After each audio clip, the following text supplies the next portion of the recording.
Willie D Live. When you won that championship, man, did you cry? That's what I'm wondering. Did you cry? Well, of course I had. I didn't cry, but I did. I mean, it was heartfelt and it brought tears to my eyes because, like I said, if you go back and watch when they was announcing who won that world title fight, when they said, I think they gave him, the second judge gave to him a call. No, it was a draw, and when I put me, I did. I'm like talking to him, oh man, here we go again. They finna get me again.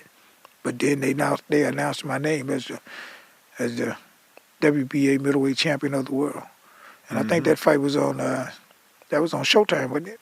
I can't remember. Yeah, but I think it was Showtime. Can't remember that far back. Yeah, that was Showtime. But that was a very, very good outcome.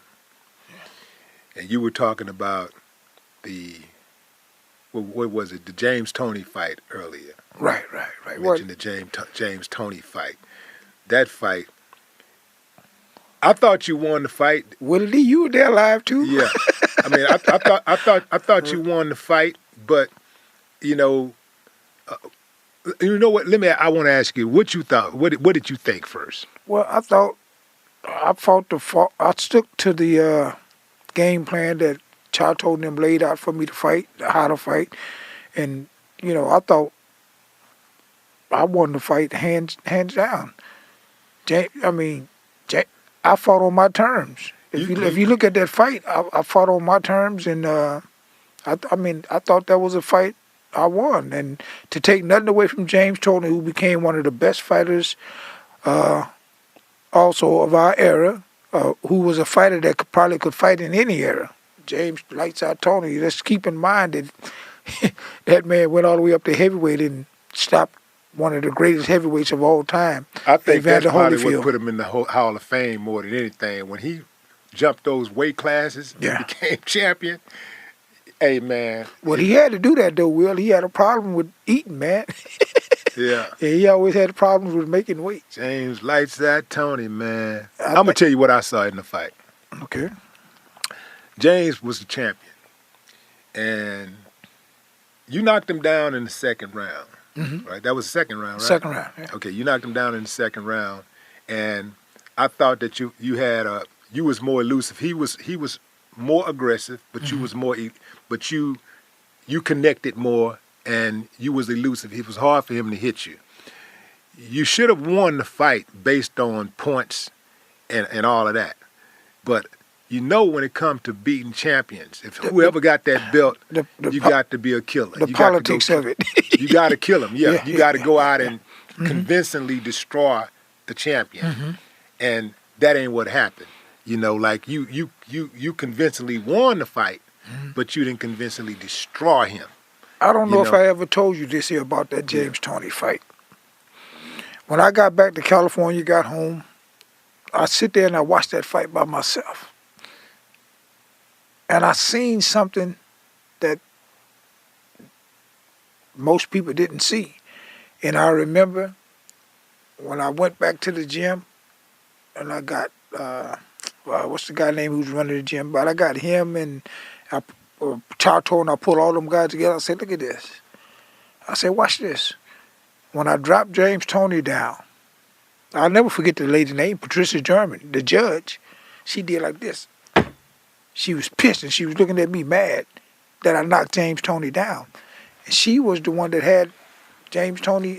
She was his manager, right? No, I'm talking about one of the judges. When I knocked him down, she did like that. I'll show it to you. Oh, okay. The judge, and she was the one that, she was. Come on, man. We know there's politics and everything, but the tricks, the politics, that. And guess what? I was fighting Bob Arum's guy in Las Vegas. He was signed with Bob Arum. That's why I said you had to destroy him. Yeah, when you look at it, I mean, and that's additional politics. But just in general in boxing, we all know that it's just like somebody come for your belt. They gotta convincingly, they gotta destroy. They can't just win. You know what I'm saying? They can't just outbox you or whatever. Like, no, the people want to see the champion get destroyed. It got to be no doubt that you won if you're going to beat the champion, unless you have home court advantage. Yeah, but see, that's still coming from someone, a fight fan, or someone like you, or anybody like, okay, I'm watching, my guy fight a fight. That's just like the audience out there watching the fight. Mm-hmm. But then when I speak about the politics of boxing, man, you know how many fights I've seen where a guy really whoop a guy and everybody in there know this guy whooped the guy and they still give it to that guy. So when you're in that fight, you're not only fighting a guy, you fighting, especially if Bob Arum was James Toney promoter. Do you think there was ever a fight that you had where That you got the benefit of doubt when you didn't really win the fight? Do you think? Well, let me tell you something. My last fight in 2008 with the late Julio Gonzalez, rest in peace, Julio, was a great guy who I knew before when I moved to California. He was in the gym. Well, you beat Julio. I was at that fight. Yeah, you was at that fight, but a lot of people thought that I didn't win that fight. I mean, I thought I won the fight, but I mean, it was a close fight. And right when they announced me the winner, I was talking to Julio. I said, man, though, if you felt you win this fight, most of these fans, hey man, we got to do a rematch. I went and told him that, but that rematch never happened. Well, I think you were also in hostile territory, so it depends on who got the most fans in that audience. Did I have the most fans in that audience? I don't know. I think it could have been. It could have been even. I thought it was I thought that was. I thought it could have been even. The fans that was there, I think they just came to see a fight, and I know some people was rooting for me, and they had some people that were rooting for him. That's what I'm saying. Yeah. I don't think it was a major it was any consolidation on any side where you had one had a considerable amount more fans than the other. Mm-hmm. I think it was because it was at a casino, and when people come to a casino, a lot of times they just want to see a fight. Right, and they come from everywhere. Yeah, they come from everywhere. Yeah, they just want to see a fight. Right. Yeah. Who fighting? Okay, I want to be that. Woo, woo. And so sometimes they may not even have a dog in the fight, but they want to see a good fight. They want to see a good fight. Yeah. So let me ask you something, Will. I think I already know this. Maybe I forgot. When I fought James Toney, was that your first time in Las Vegas? Man, you already know you trying to set me up. No. I'm not trying to set you up. I'm serious. That was my first time. Okay, I just can't. I mean, as you get older, man, I'm talking about. I ain't gonna say our age, but we getting up there, brother. We getting up there. Say, man. I just.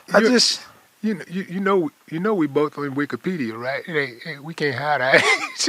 Yeah, you're right. You're right about that too. Yeah, you're right. I ain't trying to hide mine because they told me I was gonna be dead by 18, man. So I love this 56 I got, man. I'm looking forward to 57. I'm coming up on it, baby. You had a hell of a counterpunch. You changed your life. I'm coming up on it, baby. I'm loving it, man. I ain't tripping at all. No, Will, let me ask you this here. What, before I ask you, I want to ask you, what's my birthday? My birthday. Your birthday is August 28th, is it? God. August 28th? I don't know your birthday. Why I should have even asked you that? Boom. Boy, don't play with me, boy.